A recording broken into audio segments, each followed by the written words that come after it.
but Duke said that NG's kind of purpose on this roster is to be more of that calming voice, to be more of a shot caller. He showed some competitive games in the LFL on the Skarner. I expect him... These dragons in a slow game are going to be really big because Infernal Drake, or rather Elder Dragon, can just end the game. And the fact that we have gotten rid of both... Including the Yuumi on the Skarner, which obviously empowers him to be more of a threat. Uh-oh.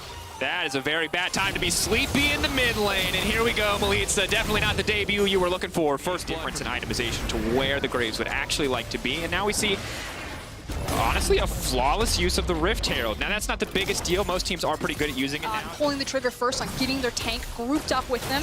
And it looks like this time around it's Schalke. More control over the pit. Walk up to the dragon. Briar's Bloom. She will be able to move into the area and deny a little bit of this vision. Now we see Graves moving down to the wave out. He's TPing from behind. A good ult here could get a lot done, but Lorax is going to come over the wall. Lorax goes over the wall. Lorax is going to steal it. That's going to be massive, but Cabochard has thrown his ult into the fray. He's going to get locked up, though, and he's not going to be able to fire the ult back. Odoamne, meanwhile, buying so much time on the backside. The front line might be dead before this fight even kicks off, but Schalke's trying to turn it. Melitza's still alive. So much damage comes in. Cabo's still living. Melitza's still alive as well, and Comp is going to be unkillable for now, but Yuumi will not transfer, and that means there's not enough healing to keep Cabochard alive. That said, Comp is playing like a man possessed. They're continuing to push forward here. Suddenly Vitality looking pretty damn fine in this game. 2.5 items on the Ezreal, bits and pieces here for the Dice. All I'm saying is the fact that we don't have a Viking sponsor yet is astonishing. There are so many 80 carries who just power farm in our league when they're given Aphelios. It could be a great opportunity. That's all I'm saying. BD, let's make it happen. The Dyson power farmer of the game. Upset every game. And Laos Biko also makes vacuums, in which case it's the Biko power farmer of the game. Regardless, NG is going to grab this one, interestingly uncontested. Fights is now cresting past 25 minutes. We're probably going to see a lot more of them. It's just the outer towers are kind of finally being picked up. Predator is being popped here. NG now running forward. He's trying to eye out a target. He's going to flash forward. The Lulu has been caught out. She didn't get a chance to Whimsy, and that means it's all but over. Goodbye to Nuxalot. He's going to get knocked out on that one. Big team advantage for now. Schalke, can they turn this one back? But now Comp is on the hunt. Paired. Oh. I was going to say paired with the Yuumi. He's on 5k getting lower. Lorax is on the way, but he's pretty far away. 3k health getting lower and lower. And X going to throw the ultimate in. That's going to be big. That's a shutdown. Oh, they can get in and seal this one. Andy's going to run. He's going to get the smite. But can Schalke find the follow-up fight? Odoamne immediately into the backline. He's going to get shoved back by Melitza. An excellent disengage. But here comes the sapling. That might be enough. Lorax gets the phase run. Scraps here by trading for the mid tower, but it's going to have to be a very quick reset if they want to contest for this Drake.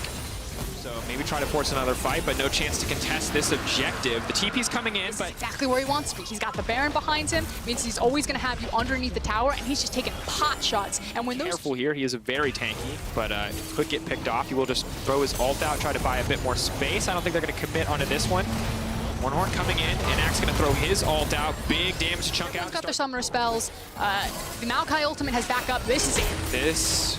Ooh, 4 members sitting there on that one. Unstoppable now as Odoamne wants to back off. The cat ult has been used. Odoamne is going to flash out to safety. Schalke really not set up for success there. They get the Yuumi ult, but clean take there from Vitality. They just really weren't set up for what Aphelios' guns he had available. Maybe next time it's better. So here we go. Abadagi getting us kicked off. Odoamne leaping forward, trying to catch multiple people in the pinch. It looks like he will be able to lock down Comp, trying to get a bit more space here. Lorax off to the side. The Graves has found his way forward, but he is not into the backline quite yet. And X untouched for now. Lorax. Vitality back on the Baron. And keep in mind, we have no healing reduction. On the side of Schalke, no fear. 3k getting lower and lower. Lorax looking for his hero moment, but Comp coming right over the wall. They've taken the Baron. Very different. They're probably not fighting for Worlds tickets, but almost kind of fighting to survive or fighting to have a... He hasn't been hitting the backline, and that's been one of the big problems in the first place, so I'm still, I think, rightfully concerned. You got to go through the front line first, and here we go. Odoamne trying to kick it off. Big damage now coming in from Inax. He's going to get used to the QSS. Odoamne taking a ton of health there, but that's going to be the blue wall now coming in. Inferno not going to be enough. Comp still unkillable. Absolutely. Abadage has to run for the hills, and this is just a slaughter. Comp playing with his food. He can leap forward whenever he wants, but he pulls his foot off the gas. He sets his sight on the objectives, and Vitality are just dominating. They are unkillable. NG didn't take any damage. Look at him, he's full health. He just ran in and completely zoned him from the fight, and now Vitality are on the base. Vitality now set up to end. Schalke get one more shot at this fight with less cool. Just step a little bit out of position. I don't know if they do, though. Even if you kill Comp, they're still in his ear. It's very true. Well, that's going to be Baron and Ocean, or can now, but hasn't really gotten the opportunity to do so. Weeds pushing in, the split pressure here, really solid. Abadage without really getting a chance to respond. Comp. I mean, Inex just kind of threw everything there. Yeah. Everyone's full health. Yumi just hops onto him. There's a wave crashing in topside as well. Really good control here coming in for Vitality, crashing so many waves at the same time, making it so that Schalke have to take a fight if they want to get anything done. Odoamne now leaping forward. The ulti coming out, but he's going to get pulled back, and they're going to shred him down. That's the front line gone. That's the tank gone. Comp's still alive, and this should just be an absolute massacre. Yumi Ezreal going to run through the entire team. Melitza as well coming in for the double kill. And Vitality, slow and steady controlled, but the moment they got this advantage, they have not given it up, and they have closed it out cleanly. Vitality, a clean slate and a fresh start. Their first win of the 2020 Summer Split.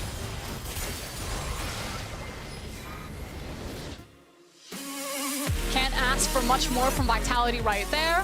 Huge credit to their bot lane in particular. Cabo and NG in front of him, but it really did feel like the Comp and Lebrov show. Absolutely did, but we have to give credit to NG because we talked about his play style as being kind of this leader and kind of the shot caller. And We assume from what we've been told, that's his style behind the scenes, kind of what we can expect from him. And that was, can't say for certain who called.